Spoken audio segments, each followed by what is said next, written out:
구독자 여러분, 안녕하세요. 저는 매출이 잘 나오는 쇼핑몰 사업체를 운영하고 있는 40대 여성으로 아주 기가 막힌 일을 겪어 이렇게 사연을 올리게 되었어요. 평소에 즐겨 듣던 채널에 제 사연을 올리게 될 줄은 꿈에도 몰랐는데 사람 일은 어떻게 될지 모르는 거라더니 그 말이 딱 들어맞네요. 저에게 일어난 그때의 사건을 하나하나 풀어가며 여러분에게 속 시원하게 제 마음을 털어놓고 싶어 이 채널을 찾아오게 되었어요.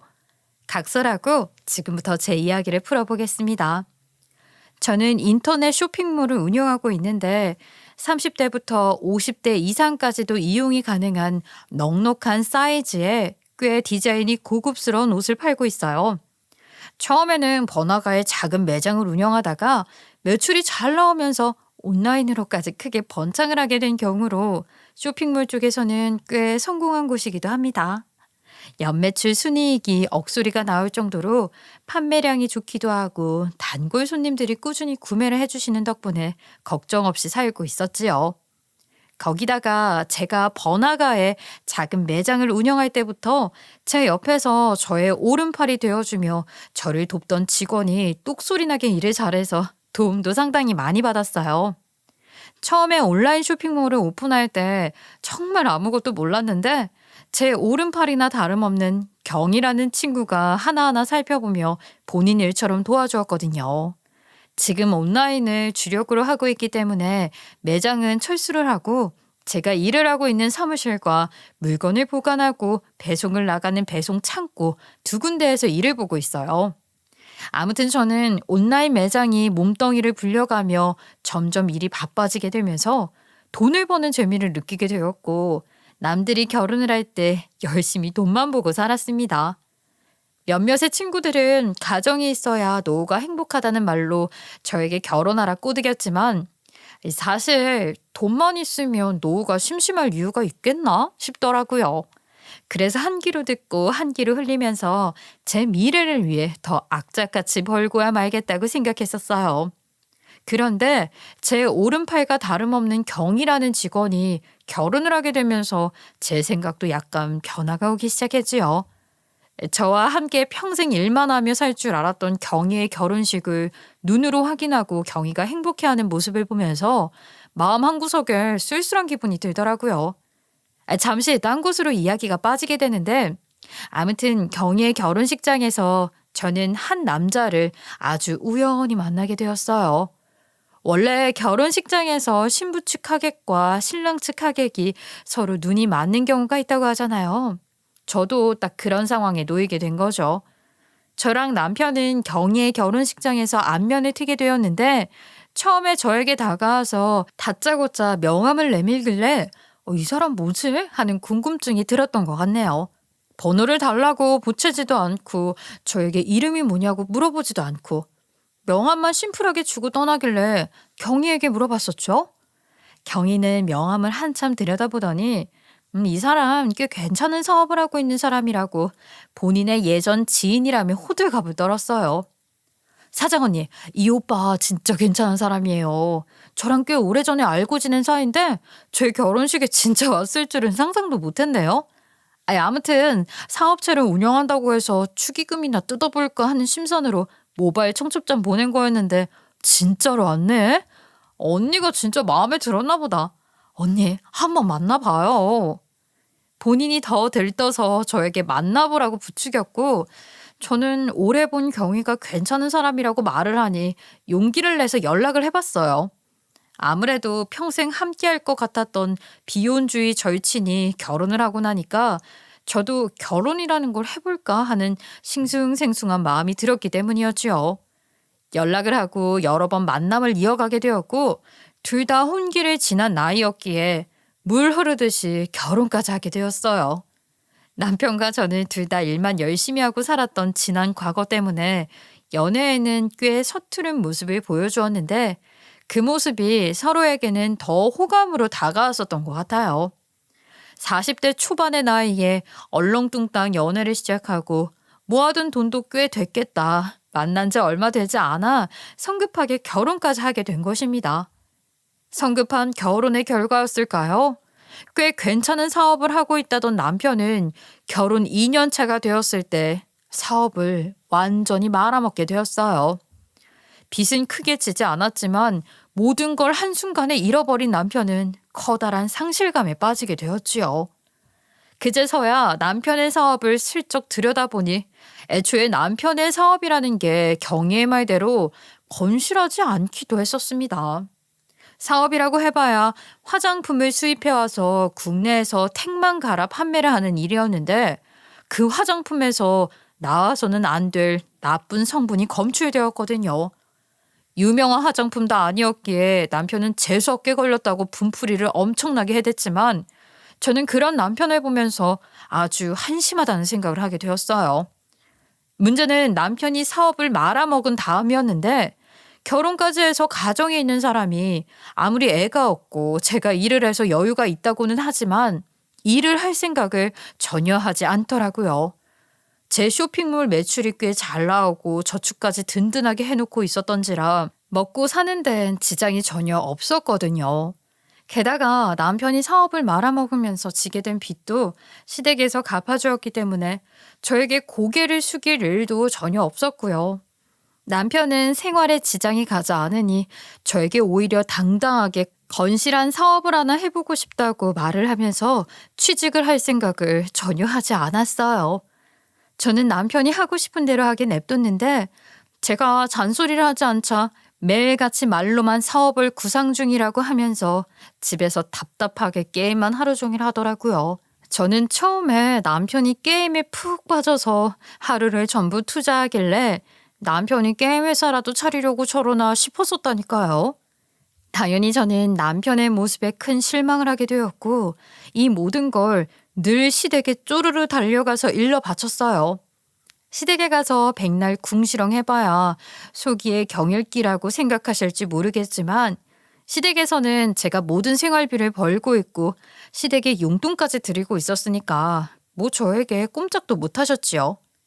시어머니가 은근히 저의 궁시렁거리는 소리에 슬쩍 남편의 편을 들기도 하고 너무 잔소리하지 말아라는 식으로 말을 하긴 했었지만 저는 전혀 그런 부분을 신경 쓰지 않았어요. 제 돈으로 먹고 사는 거야 맞는 말이니까 제가 시댁의 눈치를 볼 일이 전혀 없었죠. 아유, 남자로 태어났으면 응당 사업도 해보고 시원하게 한번 말아먹고 할 수도 있지. 너무 기를 죽여놓으면 날개가 꺾여서 도약을 하기 어려운 법이 아니겠어? 제가 날개를 꺾은 것도 아닌데 본인 스스로 꺾어놓고 하루 종일 저렇게 게임만 하고 있으니까 한심해 죽겠어요. 우리 아들이 평생을 부지런하게 살아서 몸이 많이 지쳤나 보다. 이제는 좀 쉴 때도 됐지. 40년이 넘도록 공부만 하고 일만 했으니까 말이야. 우리 아들이 얼마나 성실하게 자랐는지 너도 잘 알지 않니? 시어머니는 저에게 남편의 편을 들면서 부지런하게 살아왔으니까 잠시 쉴 틈도 필요하다는 식으로 말을 했지만 저는 그 말에 동의하지 않았어요.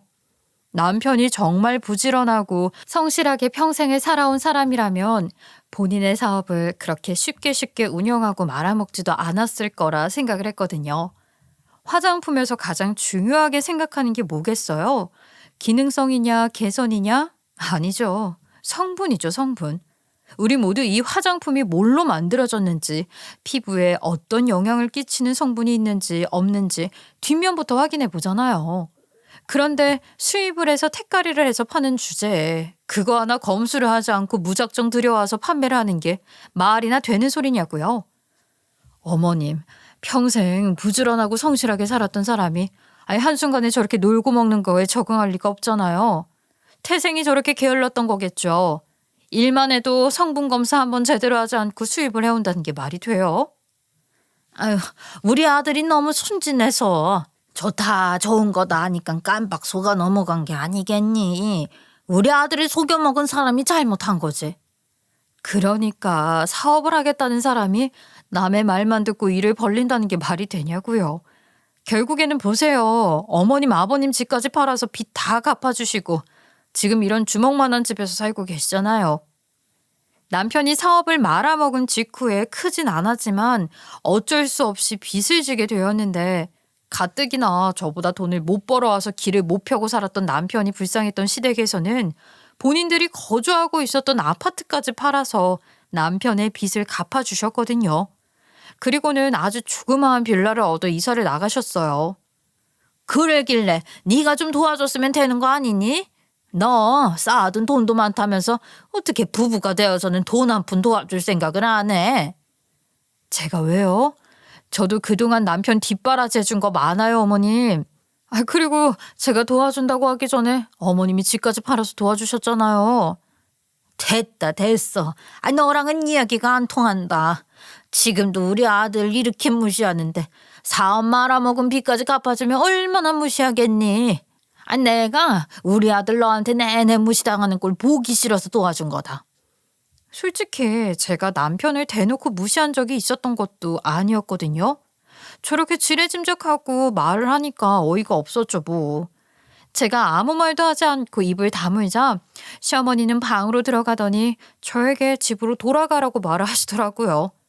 남편은 가운데서 모지리처럼 눈치나 보고 앉아있고 저는 시어머니가 가라고 했으니까 굳이 아양을 떨 생각도 하지 않고 집으로 와버렸어요. 다른 사람들은 어떨지 모르겠는데 우리 시어머니가 저렇게 말을 하는 건 나 삐졌어 하는 거거든요. 대놓고 티를 내는데 저도 시어머니가 원하는 대로 움직이고 싶지 않더라고요. 가재는 개편이고 팔은 안으로 굽는다 하지만 제가 언제 남편을 그리 무시했다고 저러는지 한심하기 짝이 없었죠. 저도요 나름 남편의 뒷바라지 열심히 하면서 살았다고 자부할 수 있거든요. 여보, 화장품 사업은 너무 유행을 타니까 다른 쪽으로 방향을 좀 돌려보면 어때?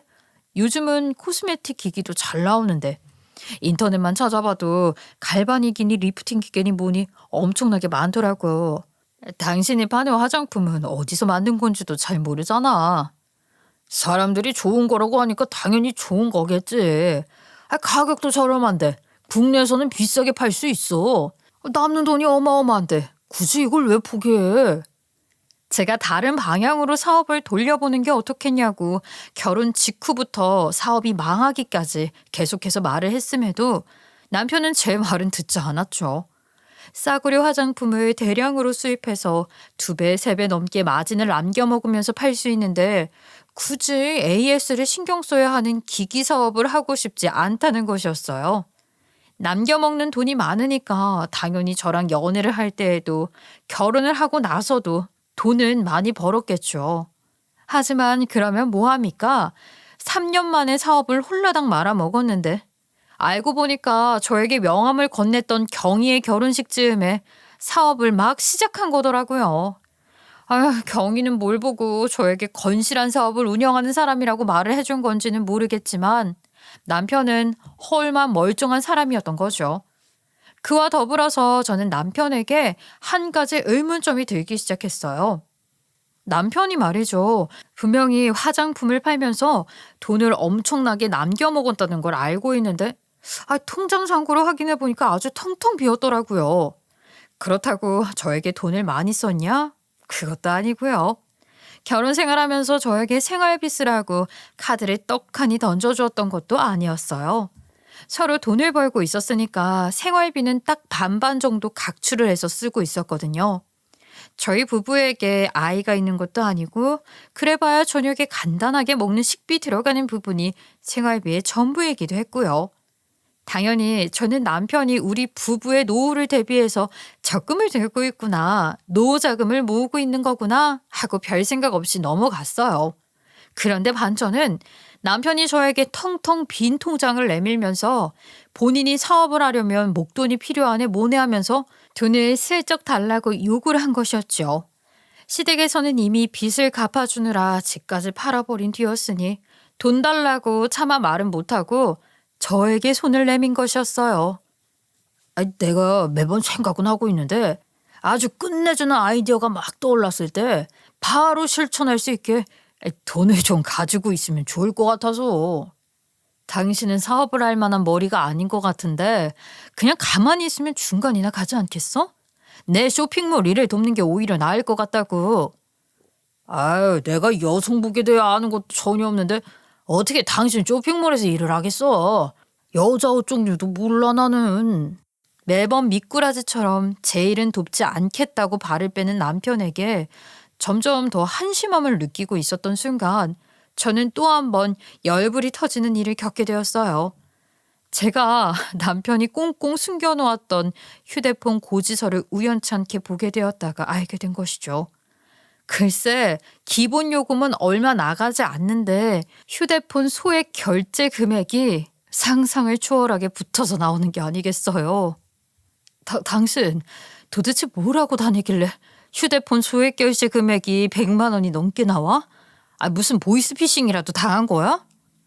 아이씨, 왜 남의 고지서를 보고 그래? 그런 거 아니니까 걱정하지 마. 아무리 그래도 100만 원이 넘는 금액이 휴대폰 결제로 나온다는 게 이상하잖아. 내가 통신사에 전화해서 물어보기 전에 솔직히 말해? 당신 또 멍청하게 보이스피싱이라도 당한 거 아니야? 그런 게 있으면 바로바로 말을 해야지. 아니라니까. 그거 사실은 휴대폰으로 게임하는데 내가 아이템을 사서 나온 거야. 내가 알아서 할 테니까 그냥 냅둬. 남편이 하루 종일 싸우는 게임만 하더니 본인이 단단해지려면 아이템이 필요하다고 휴대폰 소액 결제로 아이템을 구매했던 것이었어요. 요즘 중고등학생도 하지 않을 짓을 나이 40이 넘어서 하고 있는 걸 보면서 정말 어이가 가출을 해버렸죠. 그동안 벌어두었던 돈이 텅텅 비어나갔던 것도 게임 아이템을 구매하는데 돈을 써서 그랬던 것이었어요. 제가 기계 쪽은 잘 몰라서 그냥 넘어갔었는데 남편이 집에서 게임을 할 때 사용하는 컴퓨터도 글쎄 몇백만 원이나 주고 일일이 조립한 컴퓨터였더라고요. 게임에 미쳐가지고는 소위 말하는 현질이라는 짓을 쉴 새 없이 하고 있었던 거예요. 게임 아이템을 게임머니가 아니라 현금으로 주고 사는 짓이요. 백수가 된 남편은 완전히 고삐가 풀려서 생활비는 나 몰라라 하고 하루 종일 게임만 하고 있었습니다. 보다 못한 제가 결국에는 이대로는 안 되겠다 싶은 마음이 들어서 남편을 제 쇼핑몰에 강제로 출근을 하게 만들었어요. 여성복에 실밥 붙은 거라도 제거를 하는 잡일이라도 하면서 몸이라도 쓰라며 게임을 강제로 끊게 만들기 위해서 행동을 한 거죠. 남편은 끝까지 투덜투덜 거리면서 저에게 멱살이 잡힌 채로 쇼핑몰에 출근을 하게 되었는데 거기서 경희를 보고는 반가워하더라고요. 오랜만에 만난 사이이기도 하고 저희 결혼식 이후에 딱히 둘이 연락을 하는 것 같아 보이진 않았기 때문에 더욱 반가워하는 것 같더라고요. 경희도 결혼 생활을 잘 이어가면서 행복하게 살고 있었는데 여전히 제 쇼핑몰에서 저의 일을 본인 일처럼 돕고 있었고요. 둘이 아주 오래전에 같이 게임을 하면서 알게 된 인연이었다고 하면서 저에게 게임이라는 게 그렇게 나쁜 건 아니라면서 남편의 편을 들더라고요. 경위까지 살짝 한심해 보일 뻔했지만 제가 믿고 의지를 하는 직원이니까 오히려 저도 게임이라는 것을 한번 이해해 보려고 애를 쓰게 되었어요. 그렇게 남편이 제가 운영하는 쇼핑몰에 출근 도장을 찍기 시작한 지 6개월이라는 시간이 흘렀고 생각보다 남편은 적응을 잘했어요. 업무 자체가 단순 업무이기도 했고 집에서 게임만 하다가 밖에 나와서 직원들도 만나고 몸도 움직이고 하니까 스스로도 성취감이 생기는 것 같더라고요. 제가 사실 남편에게 월급을 따로 챙겨주거나 하진 않았거든요. 제 목적은 게임을 하는 시간을 줄이기 위해서였지 남편에게 정말 1인분의 일을 해내라고 시킨 게 아니었으니까요. 단순 업무만 맡겨놓기도 했었고 하는 일이 딱히 정해져 있는 것도 아니라서 배송 검수를 하거나 물건을 옮기거나 하는 거 말고는 일도 없었어요. 게다가 사장 남편이라고 하는데 다른 직원들이 쉽게 일을 시킬 수 있는 입장도 아니었고요. 그나마 저랑 가장 오래 본 경위가 이거저거 알려준답시고 남편 옆에 붙어있긴 했는데 그게 오히려 직원들에게는 더욱 근접하기 어려운 부분으로 느껴졌었나 봐요. 저는 남편이 제 쇼핑몰에서 평생 일을 할 것도 아니니까 적당히 알아두면 좋은 거지 하고 말았고요. 하지만 누구나 사업이 승승장구만 할 수 있지는 않잖아요. 저희 쇼핑몰에도 암흑기가 들이우기 시작한 거죠. 글쎄 쇼핑몰 매출이 점점 떨어지기 시작한 겁니다. 경희가 아주 걱정스럽게 장부를 확인하면서 말을 하는데 제가 깜짝 놀라서 같이 장부를 확인했죠. 언니, 우리 쇼핑몰에도 한계점이 필요한 시기인 것 같아. 매번 같은 고객층만 노려서 그런 건지 아니면 단골들 취향만 맞춰서 그런 건지 우리 매출이 떨어져도 너무 심각하게 떨어져서 큰일이야. 장부에 적혀 있는 매출 금액을 보고 엄청나게 놀랐죠. 매출이 정확하게 반토막이 나 있더라고요. 저는 고민에 빠지게 되었어요. 경이 말대로 긴 시간 동안 한 가지 스타일만 고집을 부려서 이제 와서 이런 늪에 빠지게 된 것 같았거든요. 경희는 걱정스럽게 저를 바라보았고 덩달아 직원들까지도 불안해하게 되었어요. 남편이 쇼핑몰에서 일을 도운 지 1년이라는 시간이 지났을 때 우리 쇼핑몰의 매출은 억 단위에서 0이 하나 줄어든 1000단위까지 떨어지게 되었어요. 제가 쇼핑몰 사장 자리에 있었고 매출이 잘 나오는 곳이다 보니까 사실 세세하게 모든 부서의 일을 다 돌볼 수는 없어요.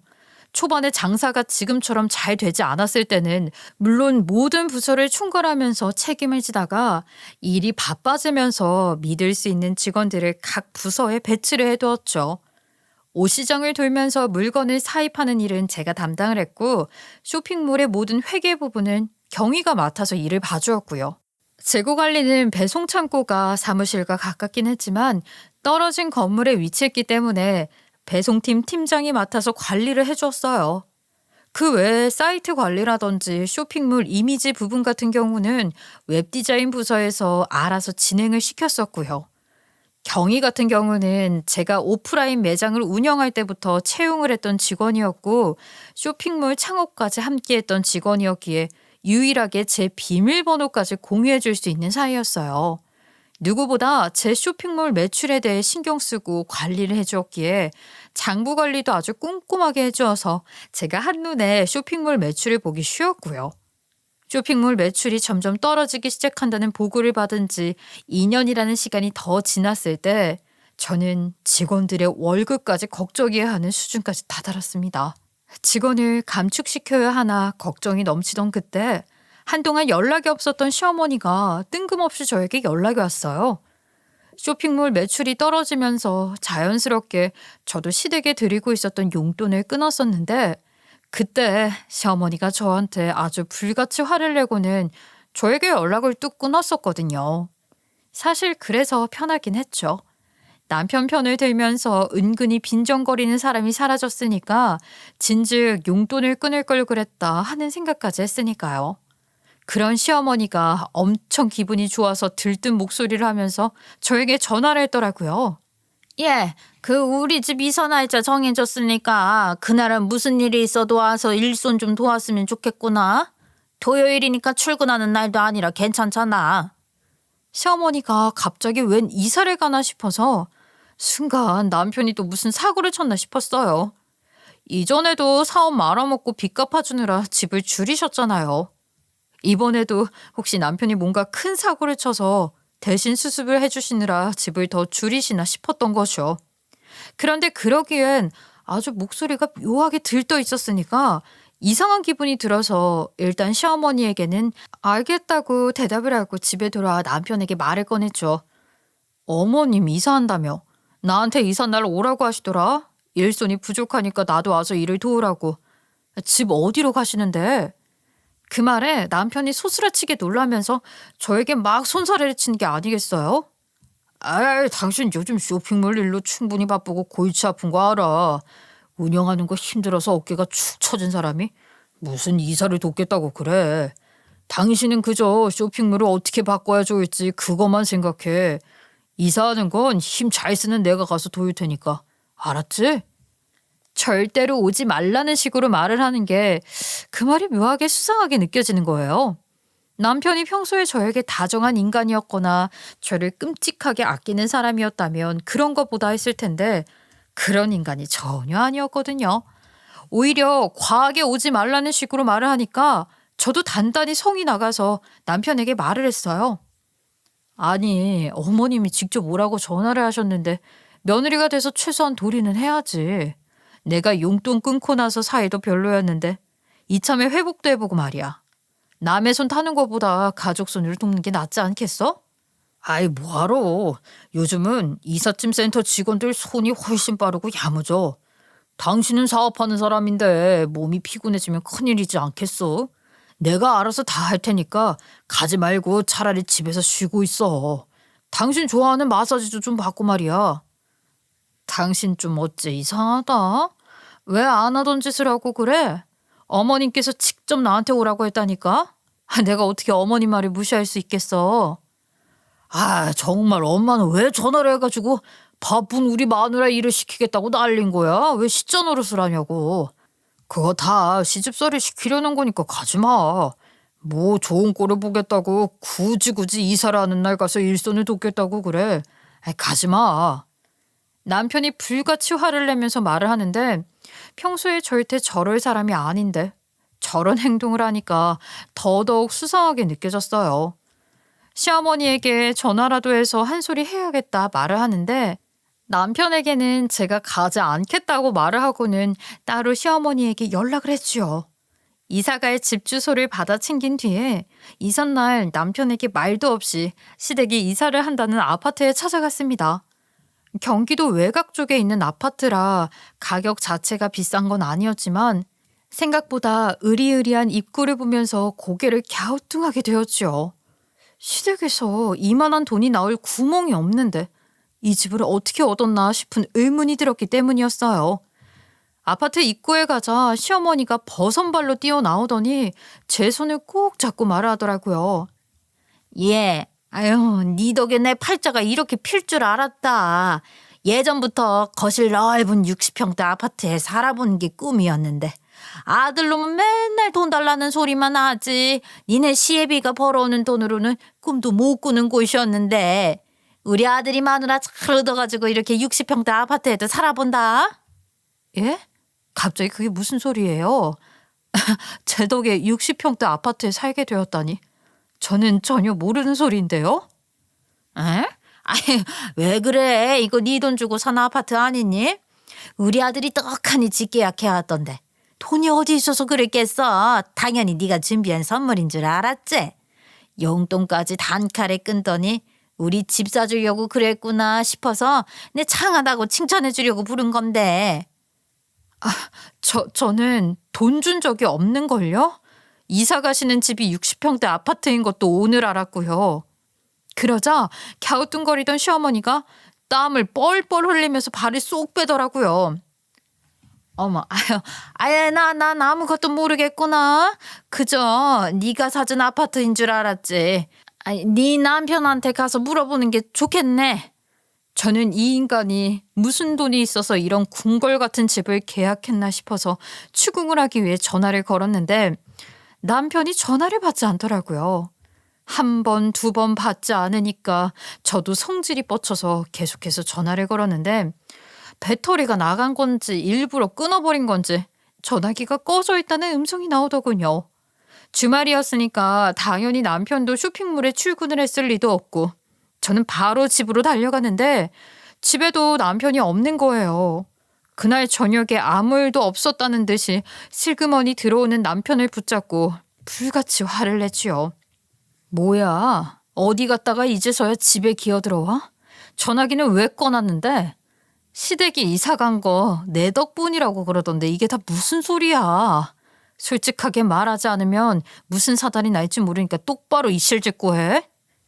그러자 남편이 뒷주머니에서 꼬깃꼬깃하게 구겨진 종이를 하나 저에게 내미는데 누가 봐도 복권이더라고요.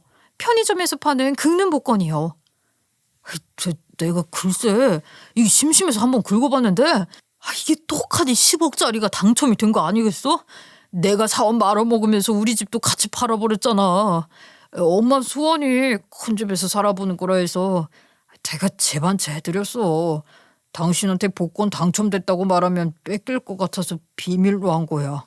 저는 10억 당첨이라고 써져 있는 복권을 보면서 황당함을 숨길 수가 없었어요. 하지만 이미 엎질러진 물인 걸 어떻게 하겠어요. 이미 10억이라는 큰 돈을 시댁집 구하는데 다 써버렸다고 하는데 제가 화를 내봐야 돈 욕심에 눈이 먼 사람밖에 더 되겠나요? 애초에 복권이라는 게 당첨을 꿈꾸긴 하지만 이렇게 진짜로 당첨이 될 확률 자체가 거의 없는 거잖아요. 10억이라는 돈이 엄청나게 큰 돈이긴 하지만 남편이 우연치 않게 복권으로 얻게 된 불로소득이니까 저도 억지로 화를 누르면서 남편에게 잘했다고 해줬어요. 본인 때문에 시댁이 낡은 빌라로 이사까지 가게 되었는데 그 돈 생겼다고 바로 집부터 사들이는 거 보고 생각머리는 단단한 인간이구나 싶었거든요. 남편은 저에게 명품 브랜드의 목걸이를 하나 선물해주면서 그러더라고요. 당신에게 이걸 언제 줘야 하나 고민을 많이 했어. 언젠간 알게 되겠지만 당장 말할 용기가 나지 않더라. 평생 숨길 생각은 아니었어. 미안해. 저는 남편이 그래도 제 생각을 해서 목걸이를 사왔다는 게 기특해서 웃으면서 넘어갔어요. 하지만 쇼핑몰 매출이 점점 떨어지고 쓸 수 있는 돈이 바닥이 나니까 그 10억이 자꾸 생각이 나긴 하더라고요. 그런 와중에 정말 우연하게도 제 눈에 이상한 정황이 포착되었습니다. 매출이 떨어지면 당연히 거래처에서 물건을 납품받아오는 것도 줄어야 하는 게 정상 아니겠어요? 그만큼 물건이 팔리지 않아서 매출이 떨어지는 것이니까요. 매출은 떨어지는 게 장부에 떡하니 찍혀 있는데 거래처에서 받아오는 물량은 하나도 줄어들지 않는 겁니다. 재고 관리 자체는 배송팀에서 담당했었기 때문에 저는 아주 오랜만에 물류창고에 찾아가서 배송팀 팀장을 붙잡고 물어보았지요. 여태까지는 배송팀 재고 쪽 관리는 회계 쪽과 연관이 깊었기 때문에 경희가 전부 전담을 해주어서 제가 굳이 창고에 방문할 일이 없었거든요. 영 이상해서 찾아가니까 배송팀 팀장도 저한테 이상하다고 말하더라고요. 사장님, 쇼핑몰 직원들이 매출이 떨어졌다고 걱정을 많이 하던데.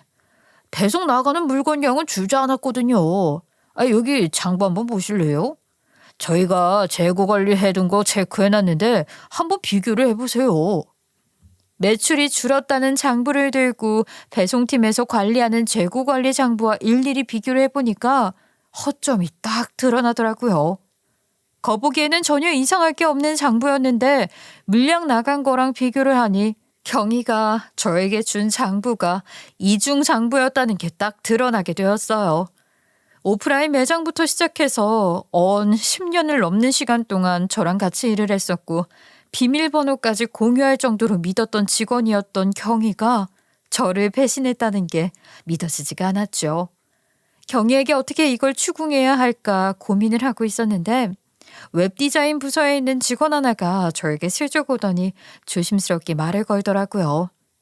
사장님, 혹시 서프라이즈 이벤트는 성공하셨어요? 저 정말 너무너무 궁금해서 물어보고 싶은 걸 꾹 참았는지 몰라요. 무슨 서프라이즈? 나 몰래 뭐 준비한 게 있었어? 난 아무것도 모르는데. 어떡해. 제가 실수한 것 같아요. 아직까지도 숨기고 있을 줄 몰랐는데 죄송해요. 사장님 그냥 모른 척 해주시면 안 될까요? 갑자기 안절부절하면서 손톱을 물어뜯는 웹디자인 팀 직원을 보면서 저는 또다시 등골에 식은땀이 흘렀고 상세하게 무슨 일인지 설명을 해달라고 추궁했어요. 그러니까 웹디자인 팀 직원의 입에서 아주 놀라운 말이 흘러나왔습니다. 사실은 사장님 남편분이랑 경희 팀장님께서 찾아오셔서는 저에게 포토샵으로 복권을 하나 만들어 달라고 하셨었어요. 10억이 당첨된 복권을 만들어 달라고. 사장님한테 서프라이즈로 장난을 치고 싶다고 하셔서 제가 정말 티 안 나게 만들어 드렸었거든요. 저는 그때부터 머릿속에서 정리가 되지 않았던 어지러이 놓여있던 퍼즐들이 하나하나 맞춰지는 기분이 들었어요. 의심이 의심을 낳는 법이라고 그동안 꼬여있던 실타래가 전부 풀리는 듯한 느낌이 들었죠. 전 그때부터 아무렇지 않은 척을 하면서 경희와 남편의 동태를 살피기 시작했습니다. 둘이 자주 붙어 다니는 것이 일을 알려주려고 그런 거라 생각을 했는데 수상해 보이기 시작하니까 밑도 끝도 없더라고요. 그러다가 알게 됐죠. 경희가 차고 다니는 팔찌, 반지, 목걸이 같은 액세서리가 남편이 저에게 선물했던 명품 브랜드와 동일하다는 것을요. 전 당연히 점점 더 의심을 하게 되었고 결국에는 제 의심을 참지 못하고 남편이 자주 입는 자켓 안주머니에 구멍을 내서 아주 작은 녹음기를 넣어두었어요. 티가 나서는 안 되니까 그 부분을 다시 꿰매서 녹음기가 굴러다니지 않도록 고정까지 시켜두었어요. 남편이 안주머니를 잘 사용하지 않는다는 걸 알고 있었지만 녹음기가 들어있으면 아무래도 티가 날 수 있지 않겠어요? 최대한 숨기려고 안쪽에 구멍을 작게 내서 실로 탄탄하게 고정을 시키고 꿰매 놓았지요. 녹음기의 배터리가 3일 정도 간다는 것을 알고 있었기에 저는 속에서 나는 첨부를 숨기고는 3일이라는 시간을 숨죽여서 기다리며 아무렇지 않게 행동을 했어요. 주말이 지나고 나서 남편에게 옷을 세탁해주겠다는 핑계로 자켓을 받아 꿰맨 녹음기를 뜯어냈어요. 혼자 사무실에 앉아서 녹음이 된 내용을 듣고 있는데 열이 받아서 정말 배신감이 들어서 눈물이 다 줄줄 흐르더라고요. 경희와 남편은 제가 처음 예상했던 대로 불륜을 저지르고 있었고 그것도 모자라 경희는 이중장부를 만들어서 남편과 함께 공금을 횡령하고 있었어요. 그래서 그 목건이 진짜 안 되겠단 말이야? 일부러 구겨놓기를 잘했지. 언니도 진짜 바보다. 복권 만든 거 웹디자인 팀에서 마누라한테 이야기하진 않겠지? 은근히 직원들이랑 이런저런 이야기 많이 해서 알게 될까봐 두근두근해. 그거 그냥 서프라이즈라고 했으니까 절대로 안 말할걸. 걔가 막내 직원이라 아마 말 못할 거야. 언니도 완전히 속았다며. 실력이 좋아? 그거 음박 붙이느라 얼마나 힘들었는데. 티 안 나게 하려고. 근데 진짜 감쪽 같긴 하더라. 나도 그냥 보면 딱 속겠던데? 근데 언니는 어떻게 된 게 한 번을 의심을 안 하냐? 물론 내가 발로 뛰면서 티 안 나게 장부를 조작하긴 했지만 말이야. 배송 창고에 물건도 좀 빼둔다고 하지 않았어? 물건이 가득 쌓인 거 보면 의심할 것 같은데. 그러려고 했는데 거기서 워낙 재고 관리를 열심히 해서. 근데 배송 창고는 항상 내가 가니까 들킬 일은 없어. 언니도 귀찮아서 거기 잘 안 가려고 하니까. 언니가 워낙 나를 믿잖아. 오빠는 그냥 가만히 있어. 근데 자기 주려고 샀던 신상 목걸이를 글쎄 우리 엄마 입방정 때문에 마누라 줘버렸잖아. 아까워서 어떡해? 우리가 빼돌린 돈에 비하면 그거는 별거 아니지. 목걸이야 또 사면 되지? 근데 신상 똑같은 걸 자기가 차고 다닐 수는 없잖아. 그게 아쉬워서 그러는 거지 뭐. 괜찮아. 나중에 언니 돈으로 산 60평대 아파트에서 우리 신혼생활 할 건데 뭐 그런 것쯤이야 그냥 줄 수 있지. 근데 자기를 단단히 믿긴 한가 봐. 어떻게 10억에 가까운 돈을 빼돌리는데도 모르냐? 내가 뭐 이번에만 이렇게 빼돌렸을 것 같아? 10년이라는 긴 시간 동안 야금야금 용돈 좀 빼서 썼는데도 모르더라. 남편과 경희는 긴 시간 동안 8억이라는 돈을 횡령했고 그 돈으로 시댁에 60평대 아파트를 선물한 것이었어요. 나중에 저랑 이혼을 하고 둘이 그 집에 들어갈 생각까지 하고 있었고요. 거기다가 여기서 멈추지 않고 앞으로도 계속 돈을 빼돌릴 거라는 계획까지 짜고 있었더라고요. 제가 의심을 하고 있다는 것도 모르고 안주머니에 녹음기가 들어있다는 것도 모른 채 신나게 대화를 하더라고요. 둘이 어찌나 쿵짝이 잘 맞던지 굳이 알고 싶지 않았던 그 둘의 이세 계획까지 아주 구체적으로 이야기를 나누더군요. 저는 이대로 녹음된 이야기만 듣고 있다가는 사달이 나겠다 싶어서 부들부들 떨리는 몸을 겨우 가는 채 바로 변호사 사무실을 알아보고 찾아갔습니다. 저에게는 경희가 주었던 이중장부도 있었고 녹음기도 있었기 때문에 걱정 없이 변호사를 찾아가 모든 것을 보여주었어요. 원본의 장부는 경희가 꽁꽁 숨겨두었을 것이 분명했기 때문에 미리 복사해두었던 배송팀에서 받은 재고장부와 비교를 하며 보여주면서 횡령의 증거가 되냐고 물어보았죠. 사안이 생각보다 심각한데요. 온라인 쇼핑몰에서 나온 횡령 사건 치고는 금액도 상당히 큰 편이고요. 일단 경찰에 먼저 신고를 하는 편이 좋을 것 같아요. 그래야 수사도 제대로 들어갈 수 있거든요. 저는 변호사를 대동하고 경찰서에 가서 신고를 넣었고 횡령 사건이었기 때문에 고소와 동시에 증거를 확보하기 위해 형사들이 사무실에 들이닥쳤습니다. 경위 자리에 있던 컴퓨터는 물론이고 서랍까지 전부 뒤지면서 증거를 모아가는데 놀란 경위가 소리를 막 지르더라고요. 아, 다짜고짜 남의 자리에서 뭘 뜯어가시는 거예요? 도대체 이게 무슨 짓이냐고요? 업무는 어떻게 보라고 컴퓨터는 왜 들고 가요? 직원들까지 소란스럽자 전부 구경을 나왔는데 저는 모두가 지켜보고 있는 가운데에서 경희에게 아주 똑똑히 경고를 날렸어요. 네가 그동안 내 옆에 붙어서 알랑거리면서 뜯어간 돈이 얼만지 전부 밝혀줄 거야. 네가 감히 나를 속이고 횡령을 저질러? 네가 사람이야?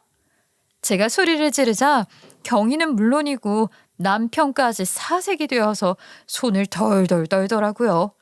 저는 찌질하게 뒤에 숨어서 몰래 지켜보는 남편에게도 소리를 쳤어요. 내가 너라는 인간을 믿고 몇 년이나 결혼 생활했다는 게 개탄스럽다 아주. 네가 그동안 전현이랑 불륜을 저질렀다는 거 다 알았어. 너네 둘 다 횡령 사건의 공범이니까 제대로 콩밥 먹을 준비나 하고 있어. 제가 모든 걸 다 알고 있다고 말을 하자 그제서야 갑자기 무릎을 꿇더니 남편이고 경이고 할 거 없이 잘못했다고 빌더라고요. 언니, 내가 잠시 미쳤었나 봐. 언니에게 그동안 받은 은혜도 모르고 내가 정신이 나갔었나 봐. 미안해, 내가 잘못했어. 횡령한 돈? 그거 어떻게든 갚을게. 잘못했어, 제발. 나 이대로는 깜빡 못 가. 나 어떻게 살라고. 여보, 우리가 그동안 같이 살았던 정이 있는데 갑자기 이렇게 매몰차게 굴면 어떡해. 깜빡이라도 켜고 들어왔어야지. 아니 그것보다 내가 전현한테 올려서 당신에게 몹쓸 짓을 한 거야. 그러니까 용서해줘. 갚는 건 당연한 거고 너네는 법의 심판도 제대로 받게 될 거야. 그동안 속여 먹으면서 즐거웠지? 그런데 내가 왜 니네를 봐줘야 해? 너네 간통죄가 사라졌다고 벌 안 받을 것 같아? 죽을 때까지 꼬리표 붙게 만들어줄 거야. 횡령이 불륜에 아주 가지가지한다. 너네 가족, 너네 남편, 너네 시댁 전부 다 알려버릴 테니까 앞으로 인생 기대하면서 살아. 경희는 꼬리를 숨긴다고 노력을 하긴 했지만 컴퓨터 포렌식을 통해서 조작을 해둔 장부의 원본을 찾을 수 있었어요. 무려 1년이 넘는 재판을 한 끝에 두 사람에게 아주 딱 걸맞는 판결이 떨어지게 되었죠. 당연히 그동안 그들이 횡령을 해서 쓴 돈을 저에게 갚아야 한다는 판결이 떨어졌고 그들이 사치를 했던 모든 것이 제 소유가 되면서 시댁이 이사간 집까지도 제 명의가 되었어요. 판결이 나는 날 두 손이 줄로 묶여서 교도소로 이감이 되는 두 사람을 보면서 저는 일부러 깔깔거리면서 웃어주었답니다. 너희 두 사람이 나를 얼마나 우습게 봤으면 이런 짓을 하고도 태어나게 두 다리 뻗고 잘 생각을 했을까? 내가 이제는 너희한테 끝까지 달라붙어서 지옥을 맛보게 해줄 테니까 딱 기다려. 교도소에서 콩밥이나 말아먹으면서 출소하는 날만 기다리고 있으라고. 그들은 묶여서 끌려가는 와중에도 아주 눈물을 보이며 저에게 잘못했다고 빌었지만 저는 미동도 하지 않았어요. 판결이 나는 그날 저는 이삿짐 센터 직원들을 불러서 시댁의 당당한 모습으로 찾아갔습니다. 시어머니는 저를 보자마자 눈을 흘기면서 사태 파악도 제대로 하지 못하고 빈정거리더군요. 우리 아들이 그리 반성을 하는데 부부 사이에 한 입을 덮고 자면서 꼭 그렇게까지 해야만 했니? 그 두 사람이 헤어진다고 하지 않니? 남자가 한 번쯤 실수해도 눈 감아줄 줄 알아야지. 너 너무 칼같이 구는 거 아니니? 꼭 깜빵까지 보내야 속이 시원했어. 저는 시어머니의 얼굴을 향해서 이혼 소송장을 던졌어요. 그렇게 자랑스러운 당신 아들 빵에서 저랑 이혼하게 될 겁니다. 제가 가진 모든 돈, 인맥 다 털어 써서라도 빈털터리로 만들 거거든요. 시어머니가 이혼 소송장을 받아들고는 부들부들 떨고 있는데 이삿짐 센터 직원들이 슬쩍 오더라고요. 저 사모님 이제 슬슬 일 시작해도 될까요? 여기 있는 짐 전부 포장이사로 출발하시는 거 맞죠? 네, 지금부터 부지런히 싸주시면 될 것 같아요. 생각보다 짐이 많은데 추가 금액은 저쪽이 알아서 지불하겠죠, 뭐. 이게 뭐 하는 짓이야?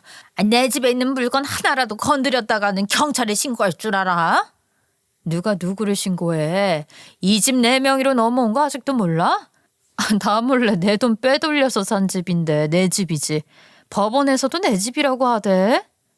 예, 너 아직 내 며느리야? 당장 우리는 어디로 가라고 이 짐을 다 들고 온 기라는 거니? 우리가 오갈 곳이 어디 있다고. 그런 사정 하나하나 제가 받으려야 할 이유가 없는데요. 그건 제가 알 바가 아니죠. 지금이라도 집 구해보시는 게 좋겠네요. 시어머니는 짐을 포장하는 직원들에게 당장 그만두라고 강짜를 부리며 난리를 치는데 전 더 이상 두고 볼 수 없어서 결국 경찰을 불렀어요. 여기서 신고 접수했어요. 내 집에서 알박기를 하고 나가자는 이 파렴치한 인간들 좀 잡아가세요. 알박기가 어쩌고 어째? 너 진짜 해도 너무한 거 아니니? 제가 뭘 너무해요. 그동안 저 속여먹으면서 오유오식한 죄값 단단히 치른다고 생각하면 될 일인데.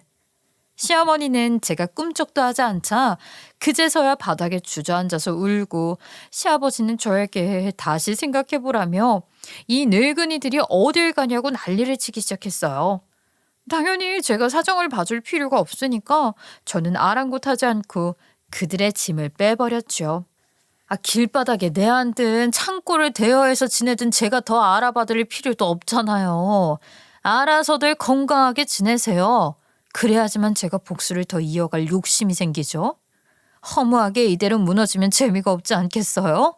그동안 제가 당해온 게 있는데 두고 보세요. 아주 지옥을 맛보게 해줄 테니까. 그날 저녁에 횡댕구리한 60평대 아파트를 보면서 저도 우리 부모님께 효도를 해야겠다고 생각을 했어요. 경기도 외곽이라 집값이 비싼 편도 아니었고 매물이 잘 나갈 것 같지도 않아서 부모님께 공기 좋은 곳으로 이사하시라고 집 열쇠를 쥐어드렸죠. 그렇게 몇 개월이라는 시간이 지나고 저는 그때의 사건으로 다시 한번 정신을 차리고 쇼핑몰 운영에 온 힘을 다 쏟아붓고 있어요. 제가 사람을 너무 믿어버린 탓에 제대로 운영을 하지 못했다는 것은 사실이기도 하니까요. 지금은 하나하나 꼼꼼하게 제가 직접 발로 뛰면서 일 처리를 하고 있는 중이랍니다. 직원들은 제가 너무 사사건건 간섭을 하니까 조금 지쳐 보이는 것 같지만 그래도 어쩌겠어요. 제 사업이고 제 평생 밥줄인데요. 감방에 수감된 전 남편이랑은 이혼도 손쉽게 마무리되었고 경희에게는 제가 미리 경고했던 것대로 실행에 옮겼어요. 그쪽 집안 경희네 시댁에게까지 모든 사건에 대한 진실을 말해주어서 경희도 이혼을 당했으며 위자료까지 톡톡히 물어줘야 한다고 하더라고요. 가끔가다 그 두 사람이 사무실로 반성문을 아주 구구절절 써서 선처를 부탁한다고 편지를 보내오는데 전 일부러 전부 반송을 하고 있어요. 그냥 폐기를 해도 되지만 그러면 희망을 가지게 될까봐 아주 산산조각 내서 깨 부수려고 귀찮게 반송 처리까지 하고 있지요. 이 사건을 통해서 전 다시 한번 성장했고 아픔을 얻는 만큼 의지도 얻게 되었어요. 앞으로 시작될 제 인생 2막은 정말 완벽한 비혼으로 제 인생 하나만 바라보고 즐기며 살아보려고 합니다. 길고 길었던 제 이야기 들어주셔서 감사합니다.